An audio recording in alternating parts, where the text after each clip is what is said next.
लकवे के मरीजों को सर्दियों में हाथ पैरों में अकड़न की समस्या देखने को मिलती है, जिसके कारण वो बहुत परेशान होते हैं। इवन वो डर जाते हैं कि जितनी सर्दी हो रही है उतना ही उनके हाथ पैर अकड़ रहे हैं, ठीक से काम नहीं कर पा रहे हैं, वो ठीक से चल फिर नहीं पा रहे हैं और साथ में दर्द भी बना हुआ है। और ऐसे में जब पेशेंट पैनिक होता है तो उसकी समस्या बढ़ जाती है। आज की इस वीडियो में हम यही बात करेंगे, यही जानेंगे कि एक पैरालिसिस पेशेंट इन सभी समस्याओं से कैसे अपने आप को बाहर निकाल सकता है। और सबसे इंपॉर्टेंट बात जो आप जानकर हैरान रह जाएंगे कि सर्दियों का वक्त एक पैरालिसिस पेशेंट के लिए गोल्डन मोमेंट होता है। मतलब उसकी रिकवरी रेट बहुत बढ़ जाता है, वो बहुत जल्दी ठीक हो सकता है गर्मियों और बरसात के मौसम के मुकाबले। कैसे, आइए समझते हैं और जानते हैं इन सभी चीजों के बारे में इन डेप्थ। नमस्कार, मैं ललित शर्मा स्वागत करता हूं आपका अपनी इस वीडियो में, जहां पर आज हम बात करने जा रहे हैं कि लकवे के पेशेंट में जो प्रॉब्लम आती है हाथ पैर की अकड़न की, सर्दियों में खासकर, उससे कैसे निजात पाएं। सबसे पहले देखिए, अक्सर ऐसा देखा जाता है जितनी सर्दी बढ़ती है उतनी ही ज़्यादा हाथ पैरों में अकड़न की समस्या आती है। नॉर्मली जिन्हें कोई शिकायत नहीं होती उन्हें भी ठंड के कारण शरीर में अकड़न महसूस होती है, लेकिन अगर हम बात करें पैरालिसिस के पेशेंट में, लकवे के पेशेंट में, तो ये समस्या काफ़ी ज़्यादा आती है क्योंकि उनकी मसल्स ऑलरेडी स्टिफ हैं और सर्दी के कारण वो अकड़न और ज़्यादा बढ़ जाती है, जिसकी वजह से उनकी परेशानियां बहुत ज़्यादा बढ़ जाती हैं। तो आज सबसे पहले हम बात करते हैं कि इस अकड़न से कैसे निजात पाया जा सकता है, और इसका सिर्फ और सिर्फ एक ही रास्ता है, वो है एक्सरसाइज। जी हाँ, आप जब देखेंगे कि जब आप एक्सरसाइज करते हैं तो शरीर में हीट प्रोड्यूस होती है और आपकी जो अकड़न है धीरे धीरे वो कम होती है। लेकिन यहां पर हम गड़बड़ क्या करते हैं, जो एक्सरसाइज हम गर्मियों में कर रहे थे वही और टाइम भी उतना ही करते हैं। ये एक सबसे बड़ी गलती है जिसे हमें सुधारना है। यानी अगर आपको अपने शरीर में, अपने हाथ पैरों की अकड़न से निजात पाना है, उसमें आराम पाना है, तो अपने एक्सरसाइज के टाइम को बढ़ा दीजिए। जी हाँ, अपने एक्सरसाइज के टाइम को बढ़ा दीजिए। मैं ऐसा क्यों कह रहा हूं, क्योंकि जितनी ज्यादा आप एक्सरसाइज करेंगे उतना ही आपकी बॉडी में हीट प्रोड्यूस होगा, आपके मूवमेंट में आपको इंप्रूवमेंट दिखाई देगी, and the best part is आपकी रिकवरी रेट बहुत बढ़ जाएगा। मैं क्यों कह रहा हूं रिकवरी रेट बढ़ जाएगा, इसको थोड़ा सा समझने की कोशिश करें ताकि आप ये जान पाएंगे कि असल में सर्दियों में हमारे शरीर में होता क्या है। आप देखते हैं कि सर्दियों में हम सबका वेट बढ़ जाता है। ऐसा होता क्यों है? क्योंकि हम जो भी खाते हैं उसका डाइजेशन, उसका एसिमिलेशन बहुत फास्ट हो जाता है, इसलिए जनरली लोगों का सर्दियों में वेट बढ़ जाता है। लेकिन अगर हम बात करते हैं पैरालिसिस पेशेंट की, तो उसके लिए ये गोल्डन मूवमेंट है, क्योंकि वो जो भी खा रहा है वो इजीली डाइजेस्ट हो रहा है, उसका एसिमिलेशन अच्छी तरह हो रहा है। इट मींस उसको पावर ज्यादा मिल रही है। और अगर आपको पावर ज्यादा मिल रही है तो हमें क्या करना है, उस पावर का यूज करना है और एक्सरसाइज के टाइम को बढ़ाना है। अब हो सकता है यहां पे आपके मन में एक सवाल आ रहा होगा कि एक्सरसाइज के टाइम को कितना बढ़ाना है। तो आप अपने एक्सरसाइज के टाइम को 4 से 5 घंटे पर डे कर दीजिए। जी हाँ, 4 से 5 घंटे आपको एक्सरसाइज करनी है। इससे क्या होगा, जितनी ज्यादा आप एक्सरसाइज करेंगे उतना ही ज्यादा आपको बेनिफिट मिलेगा। लेकिन यहां पर बहुत सारे लोग कंफ्यूज हो जाते हैं एक्सरसाइज के नाम से, और वो फिजियोथेरेपी को समझने लगते हैं कि हम एक्सरसाइज के बारे में बोल रहे हैं।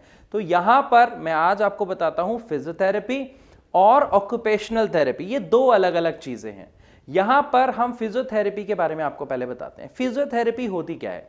हमारी मसल्स को ठीक रखने की, या जब कोई इंजरी हो गई, मसल में चोट आ गई, तो दोबारा मसल को वर्किंग कंडीशन में लाने की एक थेरेपी होती है, जिसके द्वारा मसल्स को रिलीफ किया जाता है। लेकिन जब किसी को पैरालिसिस होता है तो क्या उसके मांसपेशियों में दिक्कत आई? क्या उसके हाथ पैरों में दिक्कत आई? नहीं। दिक्कत कहां आई? दिमाग में। क्या आई कि जो दिमाग का हिस्सा आपके हाथ पैरों को चलने की, हिलने की कमांड दे रहा था, वो खराब हो गया, उसने काम करना बंद कर दिया, इसीलिए आपके हाथ पैर काम ठीक से नहीं कर पा रहे। तो हमें यहां पर क्या करना है, हमें फिजियोथेरेपी पे पहले इतना ध्यान नहीं देना है, हमें ऑक्यूपेशनल थेरेपी पे ध्यान देना है। अब ऑक्यूपेशनल थेरेपी क्या है ये भी समझ लेते हैं। ऑक्यूपेशनल थेरेपी का मतलब होता है जो भी आपका ऑक्यूपेशन रहा या जो आप ठीक होने के बाद दोबारा काम करना चाहते हैं। इसको सरल शब्दों में समझने की कोशिश करते हैं।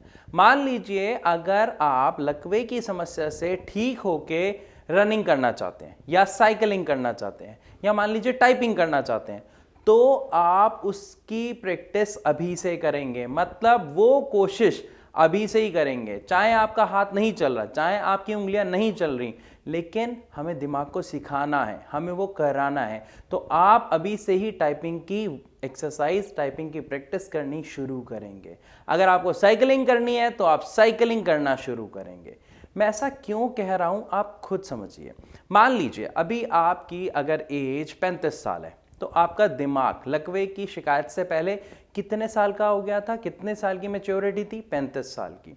लेकिन जब उसमें प्रॉब्लम आ गई, क्लॉटिंग की वजह से आया या फिर ब्रेन हेमरेज की वजह से शिकायत आई, चाहे कुछ भी हुआ, लेकिन हुआ क्या, वो दिमाग का हिस्सा खराब हो गया, वो टिश्यूज डेड हो गए, उसने काम करना बंद कर दिया। तो अब दिमाग में क्या होगा, दिमाग में एक हीलिंग प्रोसेस स्टार्ट होता है। आपने देखा जब हमें चोट लग जाती है तो कुछ दिन में हम देखते हैं वो खुद में खुद भर जाती है। तो यही शक्ति हमारे दिमाग में भी होती है कि जब उसके किसी हिस्से को नुकसान पहुंचता है तो वो उसका एक हीलिंग प्रोसेस स्टार्ट करता है, जिसको हम बोलते हैं न्यूरोप्लास्टिसिटी। अब न्यूरोप्लास्टिसिटी में होता क्या है, जो हमारा दिमाग है 35 साल मैच्योर, उसका जो भाग डिस्ट्रॉय हो गया, जो खराब हो गया, जो टिश्यू डेड हो गए, उसकी जगह वो नए टिश्यूज बनाना शुरू करता है। मतलब वो दिमाग का हिस्सा बिल्कुल नया होता है जिसे कुछ पता नहीं है। तो 35 साल का मैच्योर दिमाग को किस में कन्वर्ट कर दिया, आप ये समझिए एक जीरो। मतलब जो एक बच्चा होता है, बच्चे को देखते हैं ना, वो चलना सीखता है, अपना बैलेंस बनाना सीखता है, बोलना सीखता है। उसी तरीके से न्यूरोप्लास्टिसिटी के प्रोसेस में हम अपने दिमाग को वो सारी चीज़ें सिखाते हैं जो हम करना चाहते हैं, कि मतलब हमें चलना कैसे है, हमें साइकिलिंग कैसे करनी है, या हमें टाइपिंग कैसे करनी है। अब इसको सिखाने का तरीका क्या है ये समझना भी बहुत इंपॉर्टेंट है अगर आप लकवे की समस्या से बाहर आना चाहते हैं। तो न्यूरोप्लास्टिसिटी में होता क्या है, अगर आप मल्टीपल चीज़ें मिक्स करके करेंगे तो दिमाग को सिखाने में समय बहुत ज़्यादा लग जाएगा। तो यहां पर हम क्या अपनाते हैं कि जो आप करना चाहते हैं, फॉर एग्जाम्पल अभी मैंने बताया था जैसे टाइपिंग करना चाहते हैं, तो सबसे ज्यादा समय आपको एक ही एक्सरसाइज को रिपीटेशन के साथ करने में बिताना है। एग्जाम्पल, अगर मान लो आप चाहते हो, आप ठीक होने के बाद चलना चाहते हो, आप अच्छे से वॉक करना चाहते हो, तो आपको क्या करना है, 4 से 5 घंटे आपको रेगुलर वॉक की ही एक्सरसाइज करनी है, वॉक की ही प्रैक्टिस करनी है, सहारा लेके चलना है, किसी का सपोर्ट लेके चलना है। क्योंकि जब आप बार बार बार बार एक ही एक्सरसाइज करेंगे, मतलब आप चल रहे हो, चल रहे हो, चल रहे हो, कोशिश कर रहे हो और चलते जा रहे हो, तो आपके दिमाग को यह समझ आ जाएगा कि चलने के लिए मुझे अपने पैर को कैसे कमांड देनी है। शुरुआत में आपका जो पैर है वो टेढ़ा जाता है, घूम के जाता है, एड़ी सीधी नहीं पड़ती है, लेकिन जब आप यही रिपीटेड एक्शन बार बार बार बार करते हो तो आपके दिमाग को समझ आ जाता है और वो सीख जाता है कि कैसे मुझे ये काम करना है। इसी प्रोसेस के अंडर ही आप देखते हैं कि किसी भी लकवे के मरीज में पहले 5 से 6 महीने में बहुत अच्छा इंप्रूवमेंट आता है, लेकिन समस्या कब आती है, जब ये 6 महीने बीत जाते हैं। क्योंकि इस 6 महीने के बाद ये जो न्यूरोप्लास्टिसिटी का जो हीलिंग वाला प्रोसेस है, ये कहीं ना कहीं बहुत धीमा हो जाता है, बहुत रुक जाता है, जहां पर आपके दिमाग को जरूरत होती है सही दवा की। अब आप कह रहे होंगे सर दवा तो हम लेते ही हैं, समय पर लेते हैं, लेकिन क्या आपने कभी चेक किया जो आप दवा ले रहे हैं वो आपके दिमाग की है, आपके दिमाग के लिए है या नहीं, आपके दिमाग पर वो किसी तरीके का असर डाल रही है, हेल्प कर रही है या नहीं? अगर नहीं किया तो अभी चेक करें।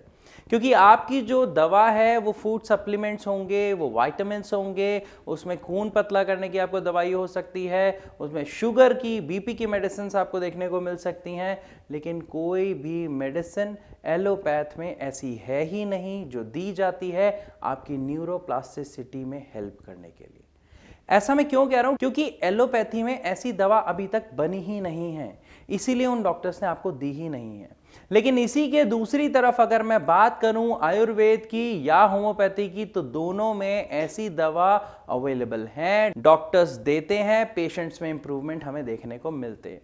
और जब बहुत से पेशेंट्स दूसरे पेशेंट्स को देखते हैं जिनके अंदर इंप्रूवमेंट आ रहा होता है, तो उनका एक ही सवाल होता है कि डॉक्टर मेरे अंदर इंप्रूवमेंट क्यों नहीं आ रहा, और उसका जवाब उन्हें नहीं मिल पाता है। तो उसका जवाब क्या है? आपकी सही दवा। क्योंकि न्यूरोप्लास्टिसिटी ऑलरेडी एक बहुत अच्छा हीलिंग प्रोसेस है, हमें उसको पुश करना है, हमें उसको बढ़ाना है। और किस तरीके से बढ़ाना है? एक सही दवा से बढ़ाना है। और अगर सबसे सर्वश्रेष्ठ और सही दवा की मैं बात करूं, तो मैं आपको कहना चाहूंगा होम्योपैथिक दवाई सबसे बढ़िया दवाई है एक पैरालिसिस पेशेंट के लिए। मैं ऐसा क्यों कह रहा हूं? क्योंकि ये दवा पेशेंट के मुंह में ही घुल जाती है, उसे सटकना नहीं पड़ता, जिसमें उसे बहुत दिक्कत होती है, बल्कि ये आपके मुंह के अंदर ही घुल जाती है, एसिमिलेट जल्दी हो जाती है, जिसकी वजह से इसका जो रिजल्ट है वो आपको जल्दी देखने को मिलता है और अच्छा देखने को मिलता है। क्योंकि होम्योपैथिक मेडिसिन्स आपके बीमारी की जड़ पर काम करती हैं। अगर आप किसी अच्छे होम्योपैथिक ट्रीटमेंट के बारे में सर्च कर रहे हैं, तो मैं आपको यहाँ पे राय देना चाहूँगा, भारत होम्योपैथी से आप कंसल्ट कर सकते हैं। उनका नंबर नीचे दिया हुआ है, आप वहाँ पर कॉल करके डॉक्टर से फ्री ऑफ कॉस्ट कंसल्ट कर सकते हैं।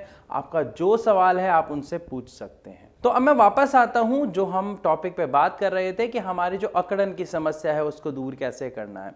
तो यहां तक हमने समझ लिया कि समस्या किस चीज की है, समस्या हमारे दिमाग की है। तो उस हिसाब से हमें अपने दिमाग को ठीक करना पड़ेगा, जिसके लिए सही दवा की जरूरत है। साथ में हमें एक्सरसाइजेज में क्या करना है? ऑक्यूपेशनल थेरेपी का सहारा लेना है।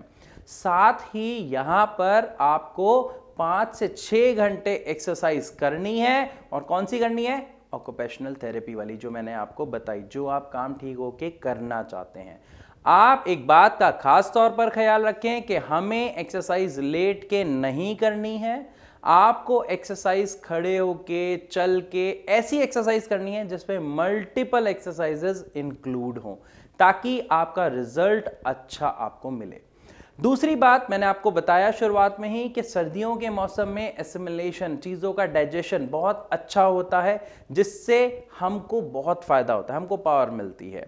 तो इसी चीज़ का आपको फ़ायदा उठाना है। आपको अपना वेट गेन नहीं होने देना। आपको 5 से 6 घंटे अच्छे से एक्सरसाइज करना है, ताकि वो सारा खाना आप पचा सको, उसकी एनर्जी यूज़ कर सको, एंड द बेस्ट पार्ट, आप अपनी रिकवरी बहुत अच्छे से कर सको। इसके लिए मैं आपको एक और तरीका बताता हूं। आप एक काम कीजिए, आप अभी अपनी एक छोटी सी वीडियो बनाइए, चलने की, उठने की, बैठने की, जो भी मूवमेंट अभी आप कर पा रहे हैं। और इस मंथ से, मान लीजिए अभी ये दिसंबर है, दिसंबर, जनवरी, फरवरी, मार्च, इस 4 महीने को आप यूटिलाइज कर दीजिए 5 से 6 घंटे मेहनत करके अपने आप को सुधारने के लिए। और देखेंगे जब आप मार्च में अपनी वीडियो बनाएंगे और दोनों को कंपेयर करेंगे, तो आप देखेंगे कि आपके अंदर कितना फर्क आ गया है। क्योंकि ये जो मौसम है, जो सर्दियों का मौसम है, ये लकवे के मरीज को ठीक करने के लिए किसी वरदान से कम नहीं है। तो इस समय का सदुपयोग करें। ये जो अकड़न शरीर में आ रही है, इससे बिल्कुल ना घबराएं। ज्यादा से ज्यादा एक्सरसाइज करें, अपनी डाइट पर ध्यान दें और सही दवा का चुनाव करके अभी शुरू करें। तो मैं आशा करता हूं इस वीडियो के माध्यम से आपको समझ आया होगा कि हाथ पैरों की अकड़न से कैसे छुटकारा पाया जा सकता है एक लकवे की समस्या में। फिर भी अगर आपका कोई सवाल है तो आप हमें कमेंट सेक्शन में लिखकर पूछ सकते हैं, या फिर भारत होम्योपैथी के डॉक्टर्स से इस नंबर पर कॉल करके फ्री ऑफ कॉस्ट कंसल्ट कर सकते हैं। तो इसी के साथ अब मैं आप सबसे इजाजत लेना चाहूंगा। मिलूंगा अपनी अगली वीडियो में, तब तक के लिए नमस्कार।